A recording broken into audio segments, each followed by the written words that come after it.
Assalamualaikum, saya Martiono Hadianto.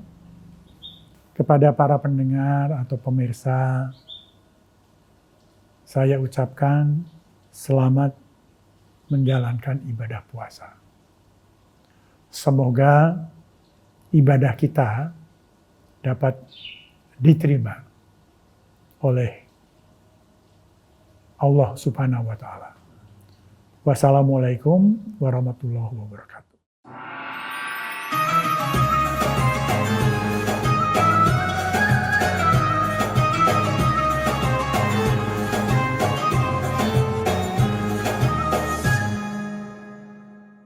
Bismillahirrahmanirrahim. Assalamualaikum warahmatullahi wabarakatuh. Allahumma shalli ala sayyidina Muhammad wa ala sayyidina Muhammad. Alhamdulillah kita berjumpa lagi di pagi hari ini. Belum pagi barangkali ya, ini sahur ya. Kita jumpa lagi dalam acara Sahur Bersama Tokoh.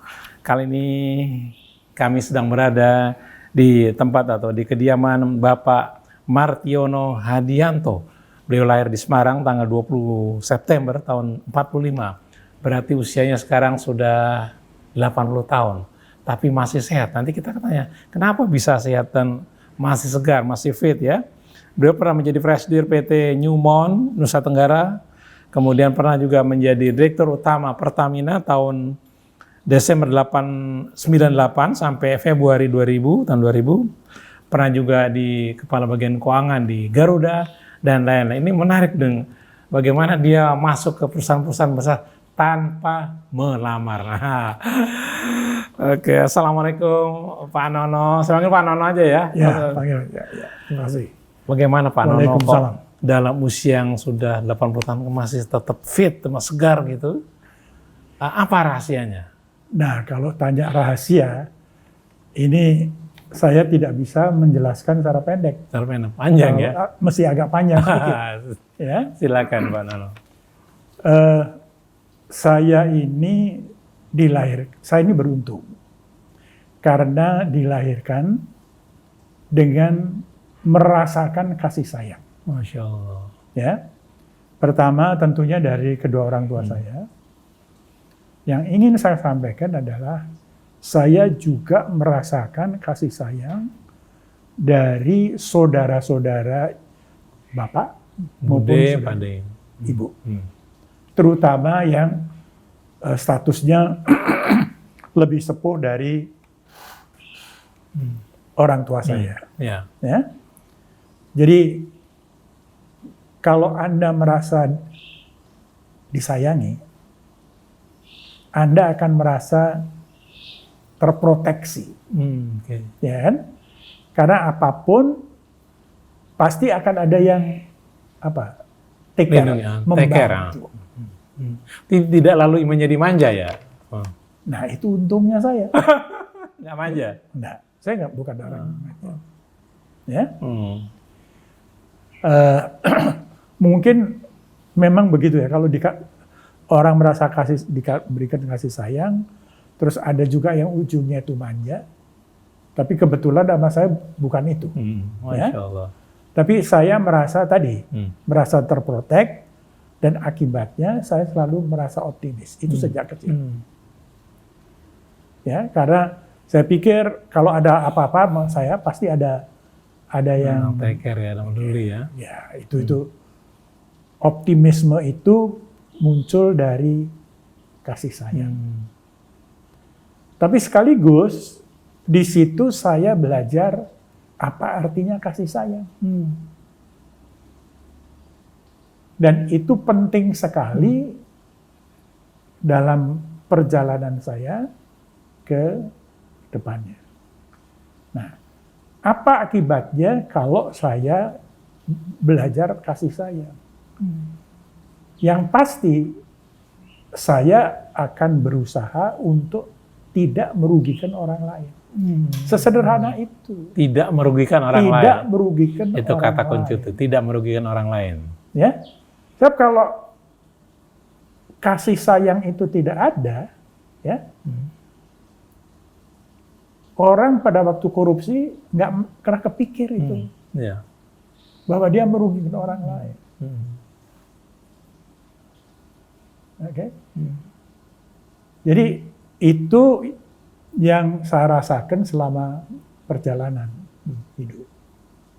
Ya. Itu dalam hubungan manusia. Ya. Nah, kedua juga saya bisa selalu melihat sesuatu tanpa suuzon. Tidak suuzon. Tidak suuzon. Ya, itu ya ada kaitannya dengan di situ. Kalau saya punya rasa kasih sayang, saya akan selalu melihat kalau ada sesuatu yang dilakukan oleh seseorang, saya akan lihat dulu kenapa dia begitu. Tidak langsung Memvonis ya? memvonis. Ya, bahwa dia itu nggak benar. Gitu. Nggak begitu. Nah, ini kan dalam kehidupan kan sangat sulit. Itu sikap-sikap seperti itu dapat dari siapa? Sendiri? Dari sendiri. Dari belajar. Saya ini orang pembelajar. Teman-teman saya itu mengatakan bahwa saya ini pembelajar. Jadi setiap pengalaman itu menjadi bahan pelajaran buat saya. Apapun itu. Apapun itu. Oke. Ya. Nah, tadi ya urusan suuzon. Misalnya nih, saya menikah dan punya anak pertama. Anak pertama saya itu ada kekurangannya. Oke, Anda bisa bayangkan keluarga baru, anak pertama kekurangan. Oke, tentunya apa ini kan? Pasti bertanya kan, apa ini? Kenapa kok wow saya ini baik-baik begini kok Diberi begitu? cobaan. Oke. Nah ini, saya kemudian mendapatkan suatu bukan petunjuk, tapi saya sadar bahwa oke, inilah anak yang dititipkan kepada saya. Karena kemampuan secara mental menurut dia. Iya kan? Jadi saya pikir yang tadi saya bilang, semua yang beliau ciptakan itu ada maksudnya. Jadi dalam waktu seminggu saya bersama istri memutuskan, oke, kita terima anak ini dan apa yang bisa kita lakukan dengan anak ini. Artinya apa? Tidak seuzon dengan Allah. Masya Allah. Nah, ini yang kemudian membuka perjalanan hidup saya. Sampai hari ini. Ya. Contoh, saya itu terjadi bulan Desember. Awal bulan Desember. 2 minggu saya berdua sama istri udah. Tapi kemudian sadar yang tadi saya katakan. Di mana bahasanya adalah, oke, kita terima. Artinya kalau kita terima itu apa? Tanpa saya sadar waktu itu, saya menerima ini sebagai bagian dari rukun iman. Yang ke-6. Oke? Jadi, apa yang bisa kita lakukan? Dalam waktu 2 minggu, ada informasi. Kementerian Keuangan membutuhkan seorang sarjana teknik yang bisa bahasa Inggris. Dan akan disekolahkan di Amerika. Oh, Pak Nono berminat. Ini buat saya adalah suatu opportunity. Ya, untuk bisa merawat anak saya tadi. Sebetulnya motivasinya itu. Ya sudah. 2 minggu setelah itu, saya datang ke kantor Kementerian Keuangan, diinterview, langsung dapat. Ini kan hikmah. Masya Allah. Ya, Ya. bukan orang keuangan. Bahasa Inggrisnya juga bahasa Inggris jalanan. Yang interview orang asing. Tapi kenapa diterima? Kenapa itu? Ya kan? Ini kan hikmah. Hikmah ya. Hikmah menurut saya mungkin tadi karena saya tidak seuson dengan Allah. Jadi Allah membuka jalan.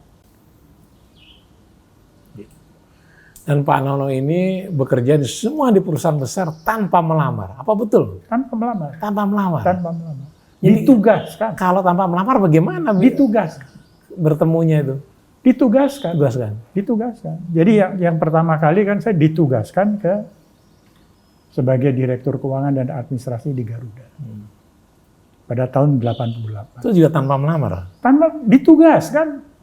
Namanya juga ditugaskan. Ditugaskan atas ini apa? Atas referensi apa? Atas Karena pada waktu itu kebetulan nih. Nah, kembali lagi faktor kebetulan. 2 tahun sebelum tahun 88, saya ini sering ketemu dengan almarhum Bapak Rusmin Nuryadin. Ketemunya di mana? Ketemunya dalam rapat pemegang saham. Saya mewakili Kementerian Keuangan, beliau sebagai kuasa pemegang saham. Bicara tentang Garuda. Nah, di situ mungkin beliau melihat saya kan optimis. Jadi kalau menyatakan sesuatu ini kan dengan penuh kepercayaan begitulah kira-kira ya. Dan make sense. Nah, pada waktu itu Garuda sedang mengalami kesulitan. Jadi Pak Rusmin Menteri Perhubungan waktu itu minta kepada Menteri Keuangan untuk menugaskan saya ke tanpa melamar Garuda tanpa melamar. Udah di Garuda dari suatu perusahaan yang tadinya hampir bangkrut dalam waktu yang singkat bersama teman-teman yang lain saya bisa menyehatkan kembali. Menaikkan kembali. Bukan menyehatkan kembali karena belum sakitnya udah cukup lama itu. Jadi bisa berubah dari suatu situasi 8 tahun yang terus merugi dan pada waktu itu tahun pertama saya di sana Garuda bisa untung untuk pertama kalinya. Masih ingat saya angkanya 56 miliar. Termasuk ya ketika Pak Martiono diminta untuk Direktur Utama Pertamina itu pun tanpa melamar. No, tugas juga. Nah pada zaman kok nggak ada terjadi gonjang-ganjing, apa hang-hengong tidak terjadi itu apa? Nah, itu kembali keuntungan, keberuntungan. Kalau seandainya, ya masyarakat waktu itu belum ada KPK waktu itu ya? Belum ada KPK. Ya kan? Tapi saya ditugaskan ya, kembali ditugaskan saya ditugaskan untuk jadi dirut Pertamina itu oleh almarhum Pak Habibie. Pak Habibie. Ya. Begitu aja. Kalau Pak Mari Muhammad apa beliau di sana? Pak Mari Muhammad itu atasan plus mentor saya. Dalam hal? Ya semuanya. Saya sejak masuk ke Departemen Keuangan BUMN sampai beliau jadi menteri, saya selalu di bawah dia. Dia kan dijuluki sebagai Mr. Clean. Lah saya belajar jadi Mr. Clean ya dari dia itu. Gitu. Di mana kebersihan yang Pak Nono lihat itu, Pak Marhi? Dia itu pernah ada yang mencoba-coba menawarkan apa gitu? Dia itu nggak bersihnya tuh black and white. Bener. Black and white. Ya? Black and white. Nggak ada tuh antara yang abu-abu tuh nggak ada beliau. Nggak ada. Ya. Buktinya dia survive tuh. Sampai menteri. Ya kan? Buktinya setelah menteri pun dia masih dapat tugas PMI. Itu apa? Jadi kalau dan dia profesional. Kalau profesional dan dia jujur, ya nggak usah takut diberhentikan. Itu aja. Tapi katanya pernah juga diberhentikan, lalu naik lagi, diminta lagi. Saya? Nah, diberhentikan pernah kan? Oh, sering. Sering? Sering. Kenapa diberhentikannya kenapa? Karena saya tidak sepakat dengan atasan-atasan saya. Berbeda pendapat. Oh ya? Beda. Mengundurkan diri atau diberhentikan? Diberhentikan. Diberhentikan? Iya. Lalu bagaimana kok lalu bisa dipanggil lagi? Ya, ada pihak lain yang posisinya sama, yang tetap melihat potensi saya.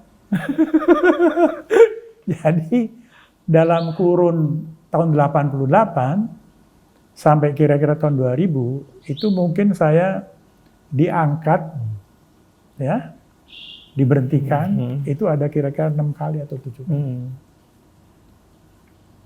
Itu yang terjadi.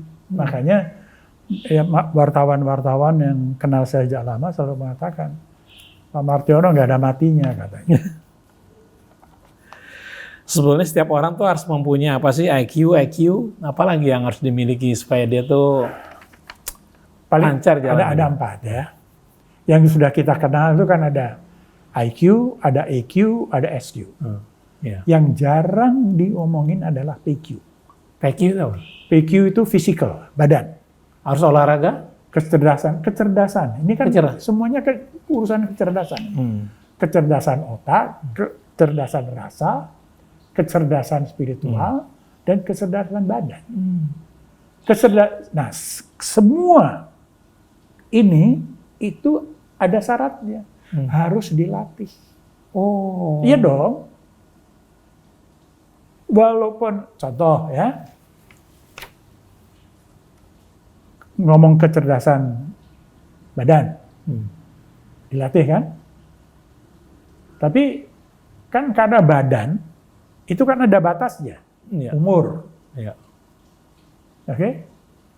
Sekarang saya tanya, kalau otak ada batasnya enggak? Tidak. Enggak. Tapi pada saat kita sudah tidak aktif bekerja, seringkali apa? Otak nggak dipakai kan? Sehingga? Berhenti juga kan dia? Keliru. Ya harus dipakai terus. EQ, pergaulan. Anda udah pensiun, ya tetap aja Anda harus bergaul. Jangan gara-gara, wah aku udah nggak punya kerjaan, terus nggak mau menutup diri. Nggak benar. SQ, makin tua Anda harus makin belajar.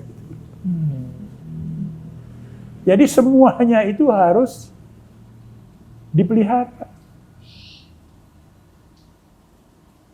Kalau itu tidak, yang terjadi adalah proses penuaan itu menjadi lebih cepat. Nah, kalau Pak Nono ini suka nyanyi, suka apa, itu termasuk EQ atau apa itu? EQ. EQ? Ya, tapi karena ada kecerdasan fisik tadi. Jadi kecerdasan orang itu ada 8 mungkin. Salah satunya itu tadi. Jadi apa sih kenapa bisa menyanyi? Itu artinya adalah apa? Dia bisa mengekspresikan suatu lagu. Belajar dari mana Om nyanyinya? Lagu-lagu Aldis itu?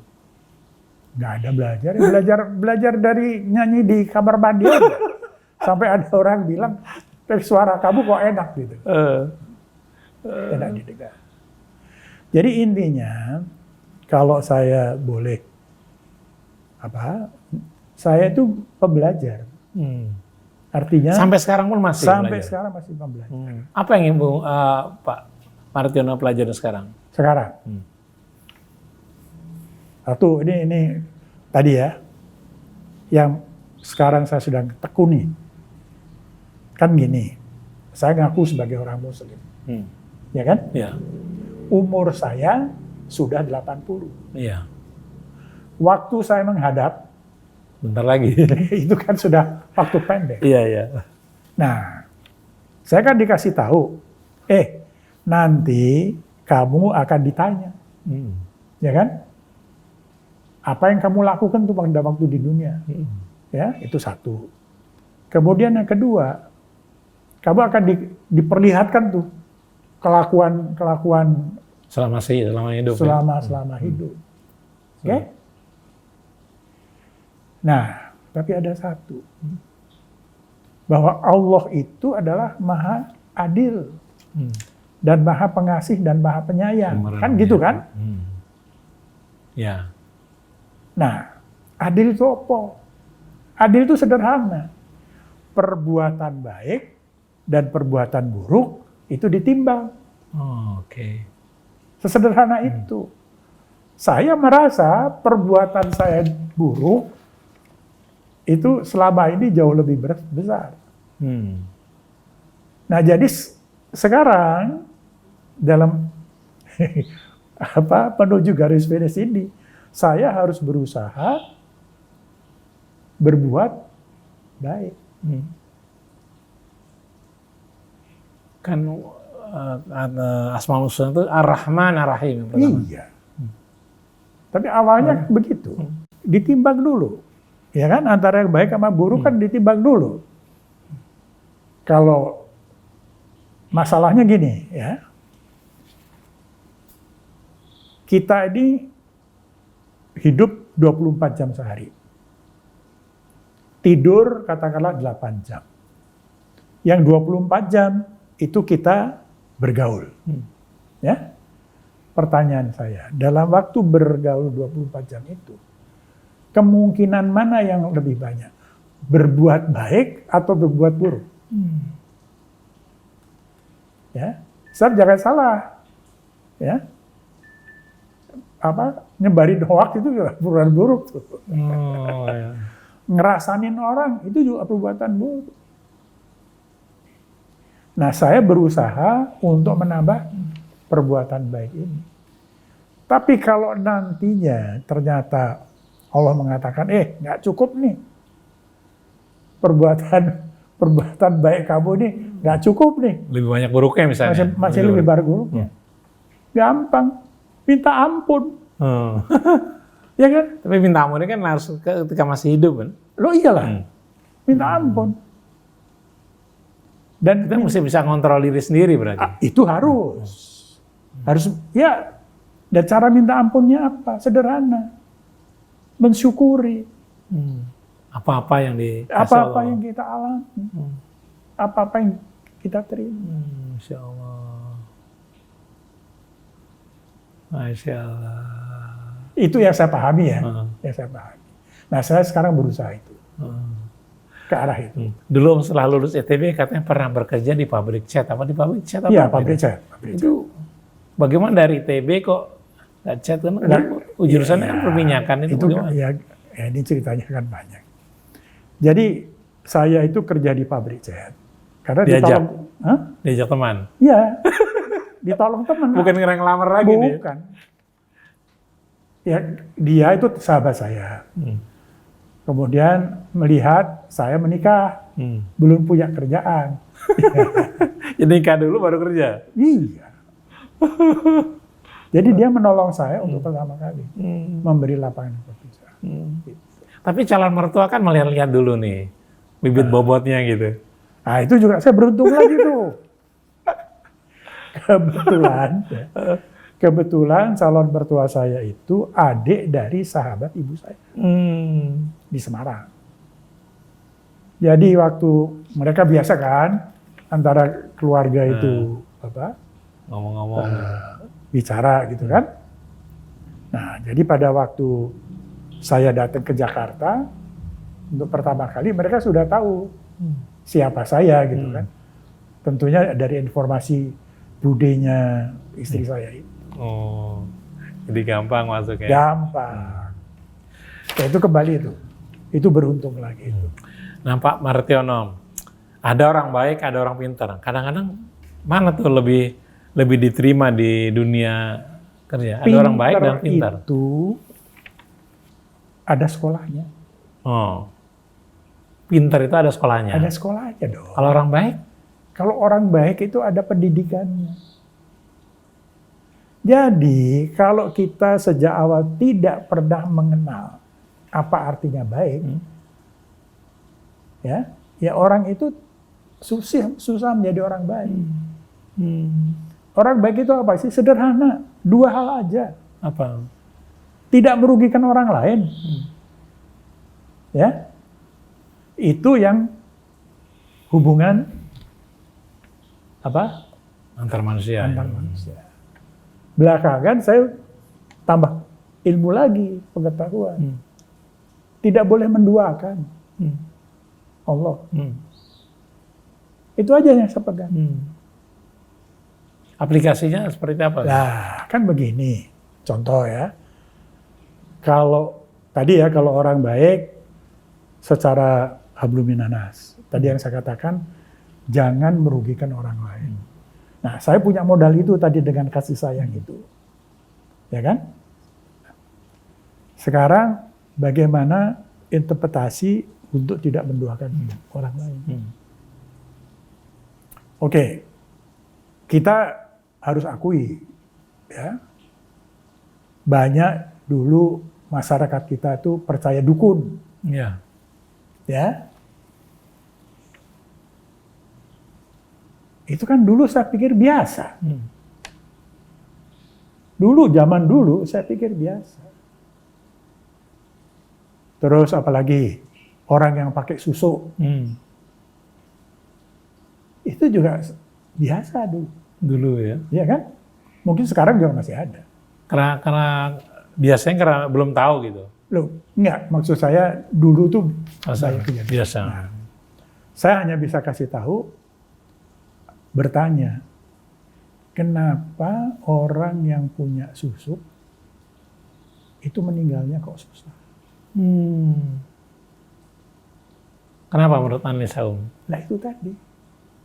Karena dia mendua. Beginilah. Dulu kan kalau zaman dulu, nih tak kasih keris, gitu kan? Ya. Ini akan bantu kamu. Nah, belakangan, dan terus terang aja saya mengerti bahwa itu adalah bagian dari menduakan beliau. Apa itu bisa mengenai kepada orang-orang intelektual yang Bisa. Bisa mengenai juga? Bisa. Kenapa dia bisa terpengaruh? Kan banyak. Ingat zamannya apa? Siapa itu dulu? Yang tukang apa ya? Yang katanya bisa macam-macam itu kan banyak tuh tiap hari. Ya, itu kan usaha-usaha mempertahankan. Istilahnya orang pinter. Orang pintar. Kan gitu kan? Nah, saya alhamdulillah saya sadar bahwa itu adalah perbuatan yang salah satu perbuatan yang menduakan. Ya sekarang apa yang harus saya lakukan? Ya udah berhenti menduakan. Ya, antara lain dulu saya pernah punya warisan keris dari leluhur. Ya udah, karena saya tidak mau anak saya itu juga kena menduakan ini, ya keris ini kemudian saya serahkan pada orang lain.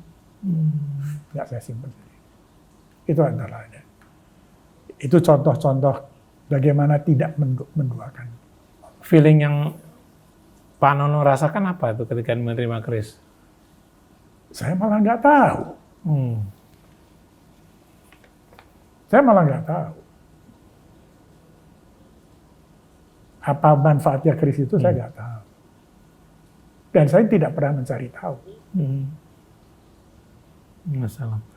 Lalu bagaimana melihat sekarang gonjang-ganjing orang belak-belakan kalau apakah pejabat atau dibongkar lah keburukannya itu kan belak-belakan sekarang. Bagaimana kita menyikapi ini? Enggak, satu. Sebelum itu dulu. Ya. Ini bahwa situasi umum kita seperti ini bukanlah itu sunatullah. Ya kan? Karena apapun yang terjadi di dunia ini itu atas pengetahuan beliau. Ya, spontan seizinnya. Dan seizinnya, ya. Nah, kembali nih rukun ke-6. Kalau kita tahu bahwa kita itu ini adalah seizinnya, kita harus bagaimana menyikapinya. Kalau kita punya kekuatan, kalau kita punya kewenangan, ya kita harus berusaha memperbaiki. Tapi kalau kita tidak punya kekuatan, kita tidak mempunyai kewenangan, cukup dengan astagfirullah. Ya kan? Nah, Anda tadi tanyakan yang tadi. Sekarang saya balik tanya. Yang buka kasus Pertamina itu siapa? Orang dalam. Kejaksaan kan? Kejaksaan. Kejaksaan. Dalam waktu seminggu kemudian kejaksaan apa statementnya? Seperti Melemah. meralat, melemah. Melemah. Apa itu artinya? Apa, Bu? Ya maaf. Maaf. Ya pertama, kemungkinan. Kemungkinannya bukti belum cukup. Tapi sudah ambil tindakan. Oke? Nah itu akibatnya seperti sekarang. Tapi lalu nanti kemudian kecurigaan jatuhnya kepada kejaksaan. Ya belum tentu. Nah masalahnya adalah apakah ini bukan skenario? Saling sendera. Kan yang banyak tersiar kabar ini kan sebetulnya orang-orang saling satu sama lain kan saling menyendera. Ya kan? Ada berita misalkan ya, Erlangga Hartarto yang ketua Golkar. Apa ceritanya? Kemudian dia menyerahkan kepada Bahlil. Ya kita nggak tahu. Tapi itu kan pertanyaan besar. Siapa Golkar, siapa Erlangga gitu kan? Kok bisa digantikan sama Bahlil? Artinya apa? Artinya kalau tidak ada tangan yang lain yang memaksa Erlangga mundur, mungkin nggak Erlangga mundur. Ya nggak mungkin lah. Ya, nah saya hanya melihat berbagai macam sesuatu yang tidak wajar. Gitu. Ini sandiwara dunia bukan? Ini lebih lucu dari Sri Mulyani.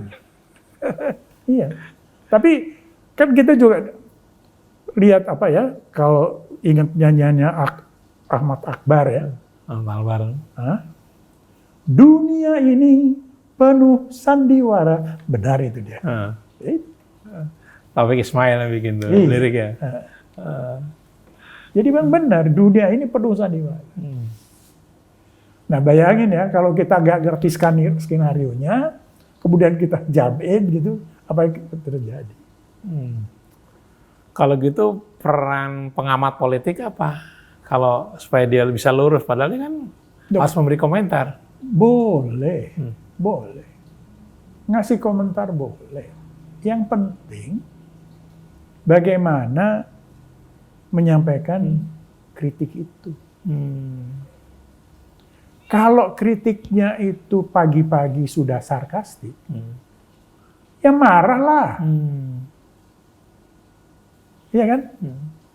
Bagaimanapun juga, penguasa sekarang itu kan melalui proses demokrasi. Bagaimanapun, terserah kita setuju atau tidak setuju. Tapi mereka itu jadi karena proses demokrasi. Kita tidak bisa persoalkan demokrasinya berantakan. Nggak bisa. Ini faktanya begitu. Mereka penguasa. Kemudian, apakah kita boleh kritik? Boleh. Tapi ya itu tadi. Harus caranya itu tidak boleh sarkastik. Contoh, sekarang saya tanya. Sebetulnya ya, pengkritik itu bisa main apa enggak sih?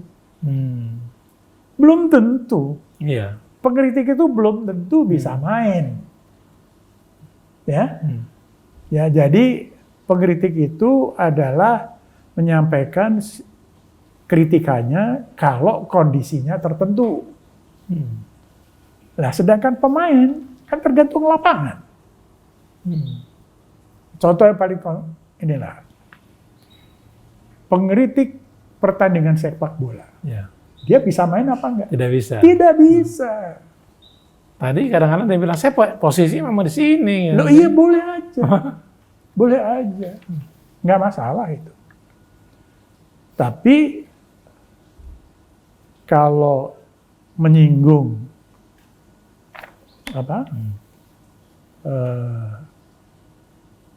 penguasa, ya harus tahu akibatnya. Itu aja. Karena namanya juga penguasa. Jadi sekarang bagaimana caranya mengkritik tapi selamat. Namanya kritik, masukan. Kan tidak harus diikuti. Ya. Jadi itulah kalau kita tahu posisi kita, ya itu tadi. Jangan sampai kita jadi korban. Itu aja. Oke, ya, Iwan dan Awad masih di acara Sahur Bersama Tokoh. Sekarang kami sedang berada di tempatnya Bapak Martiono Hadianto. Beliau lahir di Semarang tanggal 20 September 1945.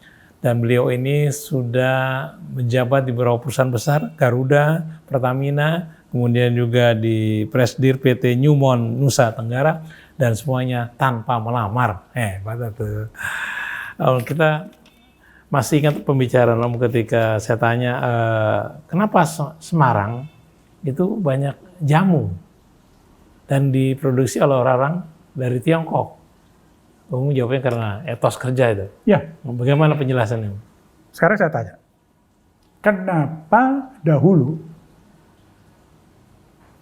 leluhur dari etnis Cina itu datang ke Indonesia?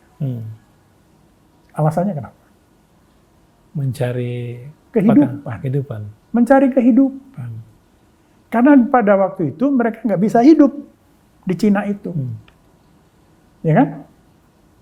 Oh, Cina luas enggak? Luas. Tapi mulai dari zaman kerajaan sampai itu kan namanya juga kerajaan, jadi otoriter. Nah, sebenarnya orang itu lari. Dan Tiongkok itu bukan daerah subur seperti Indonesia. Oh gitu ya? Iya. Jadi mereka datang ke sini itu sudah membawa semangat etos kerja. Ya, saya pernah baca cerita tentang leluhurnya Ji Samsu. Oh, rokok yang terkenal itu. Rokok yang terkenal. Siapa nggak tahu Ji Samsu rokok itu? Itu ada tuh di perpustakaannya di Surabaya. Ya. Yang ingin saya dia kan pendatang. Apa yang dia lakukan? Mengenal lingkungan. Dengan cara? Ya bergaul. Bandingkan dengan orang Indonesia yang pergi ke luar negeri. Apa yang mereka lakukan? Sekolah. Kumpul dengan orang Indonesia sendiri. Tidak pernah bisa bergaul dengan, atau sulit bergaul dengan lingkungannya. Itu yang pertama. Oke? Nah, dari perkenalan itu, mereka tahu orang-orang itu butuhnya apa. Oh, gitu. Ya. Nah, di situ mereka tuh punya pikiran selalu bakat dagang. Jadi awalnya itu adalah memenuhi kebutuhan desa setempat. Bayangin, kepikir nggak sama orang desa itu? Tidak terpikir. Nggak terpikir. Tapi kepikir sama ini, leluhur-leluhur mereka yang datang. Ceritanya di situ, itu dia mulai dari bawa gendongan itu, sampai sepeda, sampai kemudian buka toko. Konstan. Oke? Jadilah mereka besar. Jadi satu, mereka tuh punya etos kerja. Ya. Oke? Mereka tahu bahwa mereka, nah ini satu lagi, mereka hidup. Untuk hidup, mereka mencukupi atau berdagang. Oke? Ketiga, Bukan pegawai negeri nggak bisa. pasti nggak bisa. Yang ketiga, mereka menabung. Itu sudah. Nah, keempat, setiap hari yang mereka omongin adalah barang dagangannya. Jadi kebiasaan bekerja, kebiasaan dagang, itu sudah mendarah daging buat mereka. Itulah kenapa orang-orang terkaya di Indonesia bukan orang Indonesia. Iya. Nah, kalau itu lebih gawat lagi tuh. Zaman dulu nggak ada tuh kerjasama sama penguasa. Kalau sekarang kerjasama sama penguasa. Masya Allah. Oke, masih di acara Sahur Bersama Tokoh. Di sini juga ada Neza, di kamera juga ada Damar dan Akbar yang sedang PKL nih. Nah, Om juga pernah membaca buku Profesor Peter Carey ya, Sejarah Inggris. Katanya 40 tahun dia meneliti di Diponegoro. Jumlah halaman bukunya tuh 1170 halaman. Apa yang mendapatkan dari membaca buku Diponegoro yang ditulis oleh Peter Carey. Pak Peter Carey? Satu, saya sangat menghargai Peter Carey. Pertanyaan saya, kenapa kok tidak ada sejarawan yang menulis buku tentang Diponegoro selengkap itu? Lengkap ya? Lengkap banget. Om sudah baca tuntas? Karena kan gampang. Membaca itu kan gampang. Sebutkan bukunya, pengarangnya siapa, masukkan ke AI. Muncul semuanya ya? Muncul. Gampang banget. Yang penting kan, gini ya, semua buku itu isinya cuma 30%. Dagingnya cuma 30%. 70% lainnya itu adalah penjelasan-penjelasan. AI itu bisa menjelaskan tuh, daging-dagingnya tuh apa aja. Apa yang membeda tulisan yang ditulis oleh Carey dengan penulis sejarawan di Indonesia? Angle-nya apa bedanya? Dia tuh komplit ya, kalau mempelajari Diponegoro itu komplit dari segala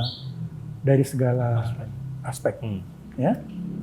Dan dia menggunakan literatur yang ada di Indonesia maupun literatur yang ada di luar negeri, khususnya di Belanda. Ya. Seperti contoh ya. Pernahkah kita tahu kenapa Diponegoro berontak? Pernah nggak kita di dalam buku sejarah kita coba tahu bahwa Diponegoro adalah pahlawan nasional. Ya, tapi kenapa dia berontak? Kenapa dia berontak? Katanya pagar rumahnya yang di tapi macam-macam ya ini. Ya, tapi awalnya kenapa kok dia itu? Kalau baca Peter Carey, dia itu sebetulnya memperjuangkan keadilan. Dia itu memperjuangkan keadilan ya untuk masyarakatnya. Yang lucunya, ironinya, tidak didukung oleh kerajaan. Itu kan nggak pernah ada dalam sejarah kita, ya kan? Kenapa kerajaan tidak mendukung karena ada kepentingan? Lah itu dia. Bisnis juga ya? Ya lain lagi. Kita tidak pernah berpikir ya bahwa raja-raja itu selalu kerjasama dengan Belanda. Pernah kepikir apa enggak? Nggak ada.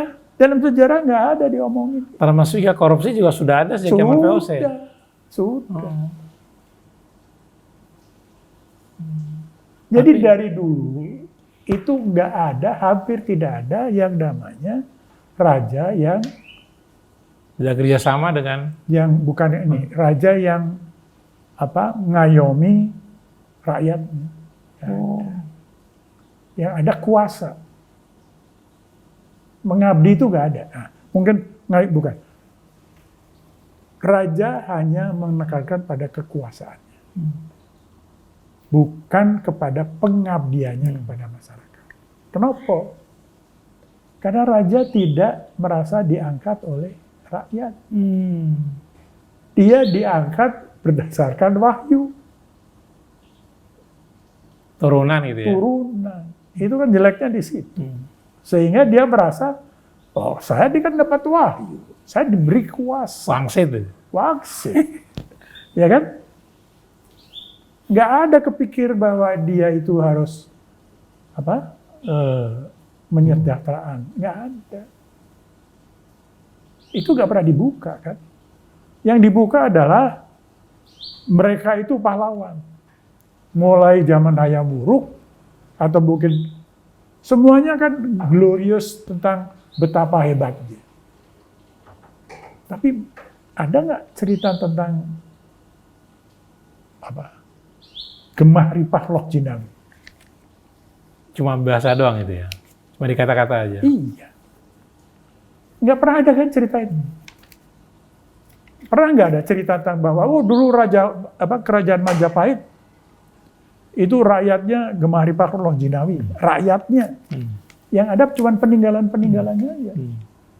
Dan glorifikasi dari semua raja-raja yang ada. Itu kan nggak pernah dengar kan kita. Yeah. Kita kan nggak pernah dengar bahwa dari dulu sampai sekarang masyarakat kita itu hanya terdiri dari dua. Apa saja? Masyarakat penguasa dan masyarakat yang dikuasai. Dari dulu. Zaman kerajaan juga begitu awalnya. Ya kan? Kelompok keraton yang punya kuasa. Ada yang dikuasai. Zamannya Belanda sama. Keraton kerjasama dengan Belanda menguasai rakyat. Ya kan? Benar nggak? Ya. Oke, sekarang kemerdekaan. Kalau kita lihat sekarang apa? Sama. Ada penguasa, ada rakyat jelata. Sama, nggak berubah. Kenapa di luar negeri bisa di Irlandia apa di mana tuh? Kok bisa bagus gitu loh? Itu terus terang saya nggak ngerti, ya. Tapi yang saya dengar, ya, kenapa Inggris bisa begitu? Jadi paling tidak itu pangeran-pangeran itu, ya, bersepakat seseorang menjadi raja mereka.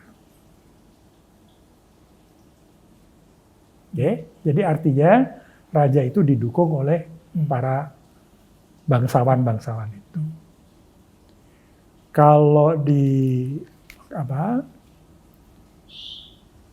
Jepang dulu kan ada yang shogun. Ya, shogun. Itu kan penguasa.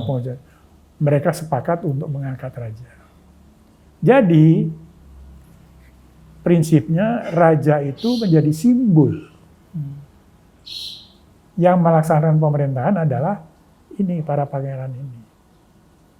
Berkembang menjadi demokrasi. Masya Allah. Nah kita gimana? Yang mengembangkan demokrasi siapa? Nggak ada. Tapi diteriakin terus demokrasi. Apa cukup dengan meneriakkan demokrasi itu bisa? Demokrasi kita tuh apa sih? Coba kita lihat aja satu.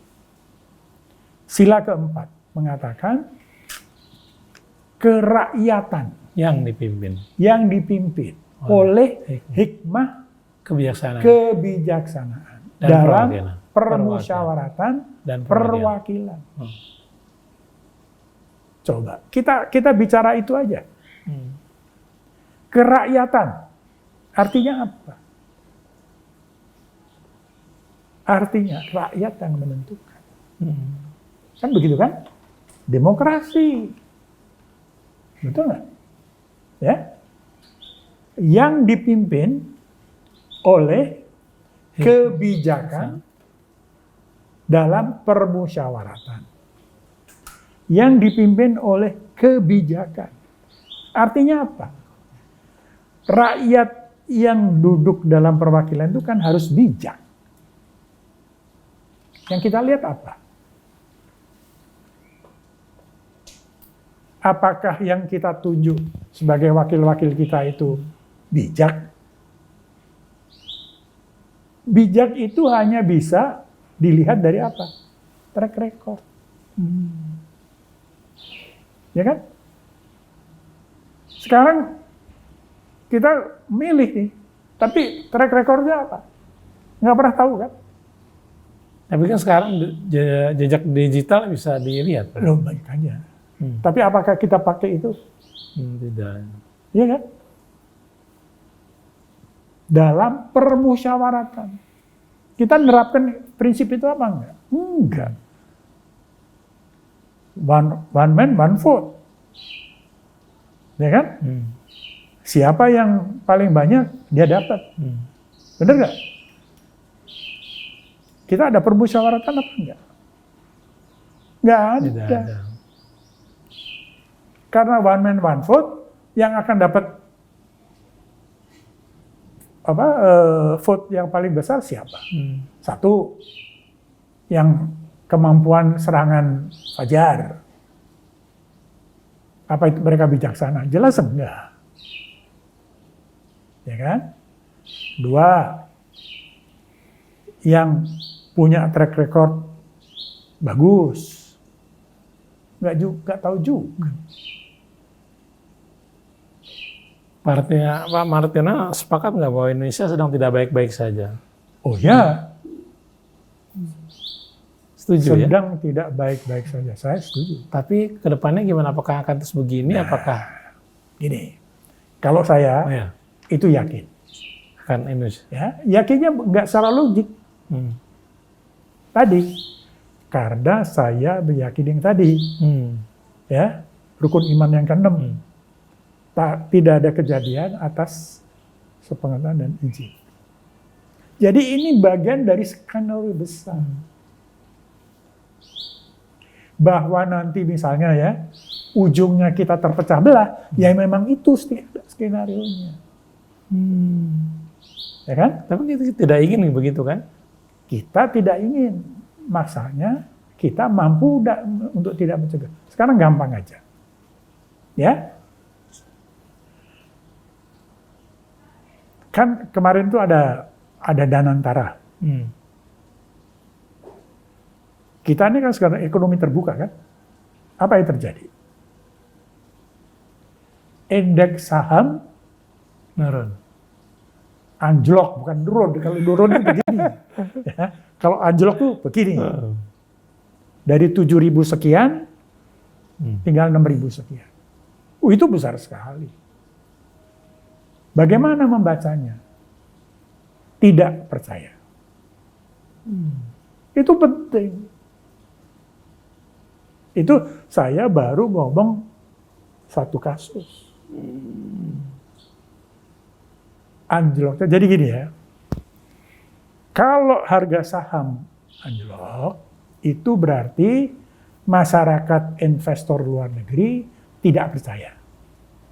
Tidak bermanfaat berinvestasi di Indonesia. Yang tidak akibatnya karena dia tidak percaya.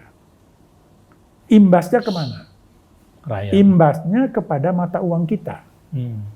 Jadi karena dia tidak percaya kepada pemerintah sekarang, dia juga otomatis tidak percaya kepada mata uang kita. Ya kan? Ingat, sejak bulan Januari sampai sekarang, itu kita sudah melemah berapa? Sekarang 16 sekian. Iya kan?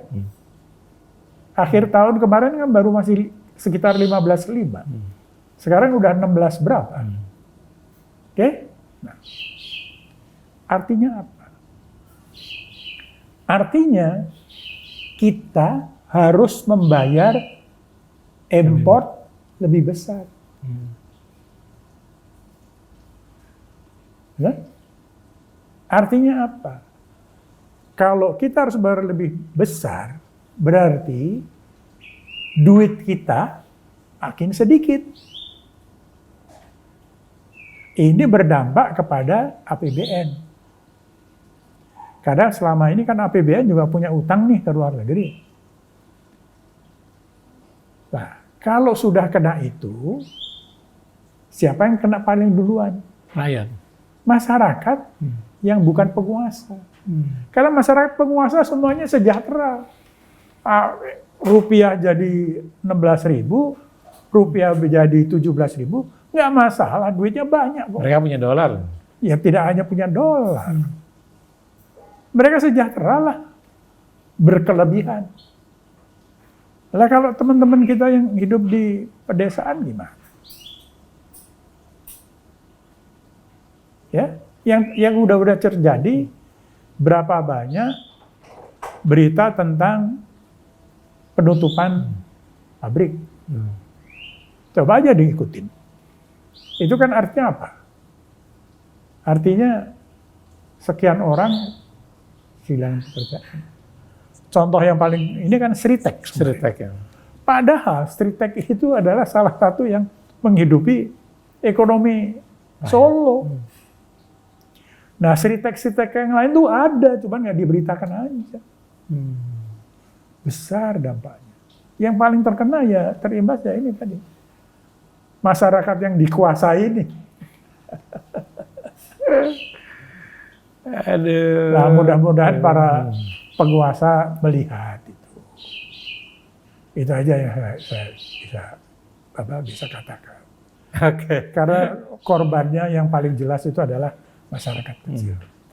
Pusing nih kalau kita bicara ekonomi atau politik ya. Dengan bicara ini aja, HW ini aja. Bagaimana Om kok bisa masuk di HWN dan bagaimana pendapat Om mengenai Pak Hugeng almarhum? Anu dulu ya, Pak Hugeng ya. Pak Hugeng itu contoh konkret. Ya, orang yang hitam putih. Sama seperti Marie Muhammad. Sama ya? seperti Marie Muhammad. Om pernah ngobrol sama Pak Hugeng? Oh enggak. Teman saya kan baca inilah buku-bukunya. Tapi waktu lagu HWN kan ada Pak Hugeng juga. Ya, saya kan ada, tapi kan nggak sempat ngomong. Saya kan disuruh ikut itu kan atas lingkungan dia yang undang saya, bukan Pak Hugeng yang undang saya. Bawa nyanyi bersama-sama bisa aja ya? Bisa.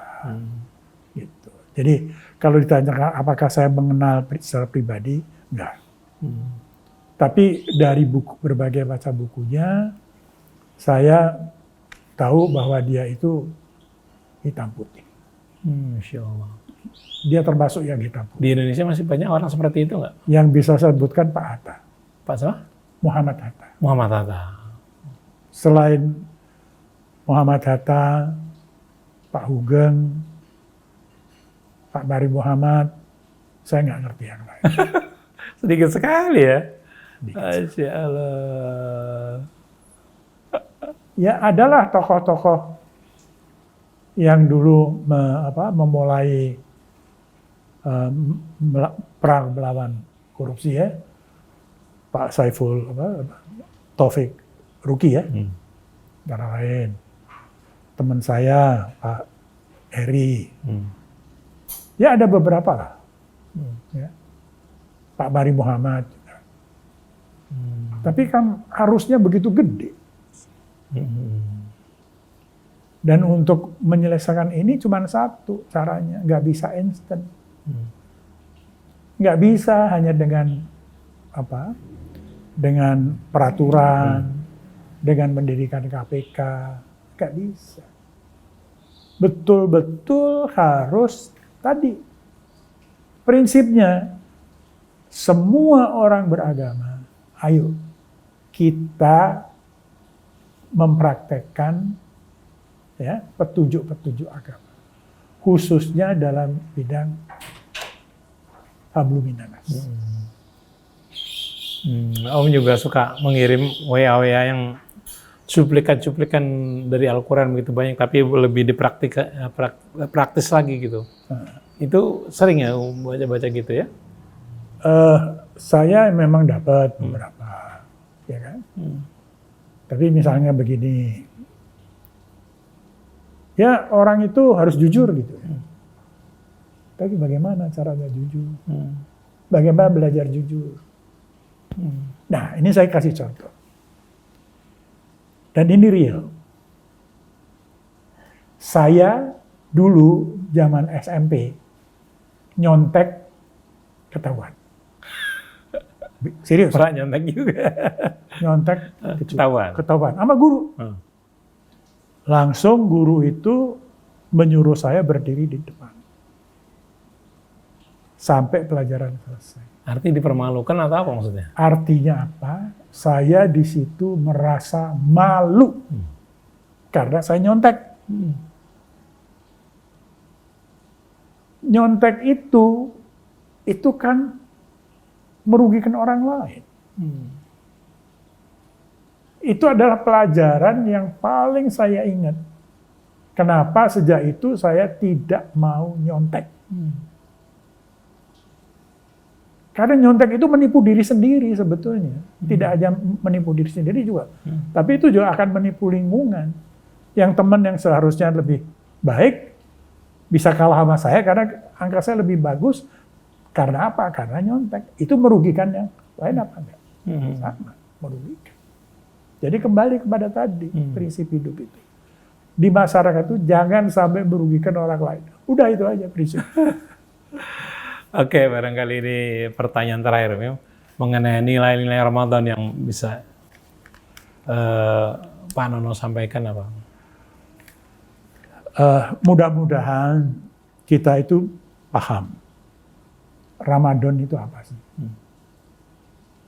Sebetulnya kalau kita gampang melihatnya,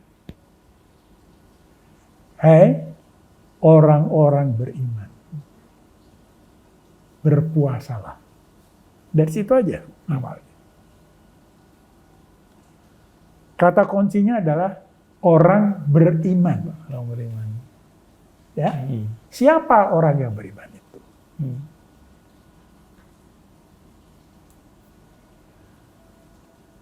Itu saya memahami satu yang paling gampang adalah orang beriman itu apa sih?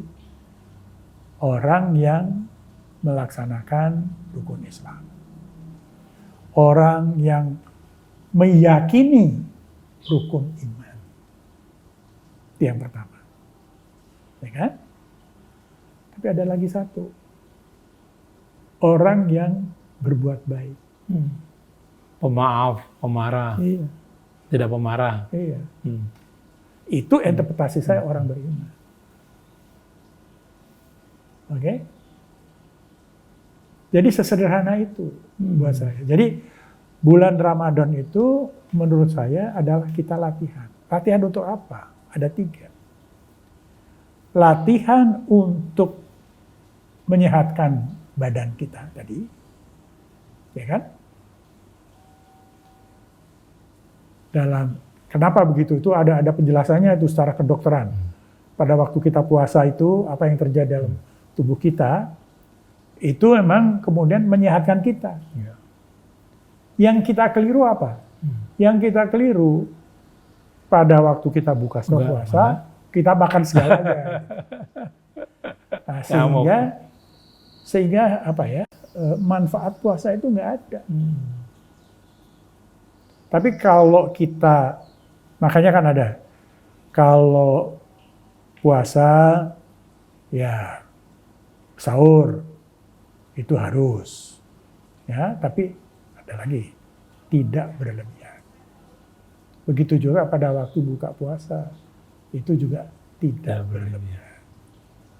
Kalau itu saja yang kita lakukan, badan akan lebih sehat. Merasakan itu. Ya, oke. Yang kedua adalah tadi masalah apa? Sabar. Kan melatih itu. Bayangin ya. Kita mempunyai hak. Tapi pada waktu puasa kita tidak bisa melakukan gitu kan? Ya kan? Itu sederhana begitu contohnya. Tapi interpretasi saya semuanya walaupun kamu Punya hak. punya hak, tapi sabarlah. Jangan mentang-mentang punya hak, langsung eksekusi gitu loh. Itu kan latihan itu. Pengertiannya bisa luas ya. Iya, tidak aja tidak boleh menggauli suami istri. Tapi saya menginterpretasikan itu lebih luas. Saya membayangkan yang hak saja pada waktu puasa tidak boleh kita lakukan. Ya. Contohnya dalam waktu sehari-hari kita tahu bahwa anak buah kita tuh salah. Hak kita dong marah. Tapi dalam puasa itu kita nggak boleh marah. Nah, yang gampang tuh begitulah. Sederhana aja. Oke. Ya, atau apalah. Yang penting itu kan melatih sabar. Puasa itu melatih sabar. Bukan hanya sabar dalam tidak menggauli, tapi juga sabar keseluruhannya. Semua yang kita hadapi harus sabar. Oke. Itu aja. Satu lagi nih. Yang ketiga, spirit. Yaitu tadi. Ya. Banyak-banyaklah memahami agama. Ya, dalam hal ini Quran. Ya. Jadi paling tidak ada 3 tuh yang pada bulan puasa itu kita dilatih. Baik Bapak Martiono, terima kasih atas kebaikannya sudah menerima kami di sini.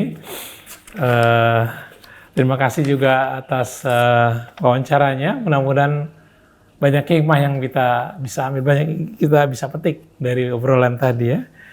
Terima kasih Om, mudah-mudahan sehat dan selalu dalam keberkahannya. Baik, saya Muhammad Krisna, kemudian juga Neza, Akbar, dan Damar, juga Algi, mohon pamit. Wabillahi taufiq wal hidayah. Assalamualaikum warahmatullahi wabarakatuh. Waalaikumsalam warahmatullahi wabarakatuh.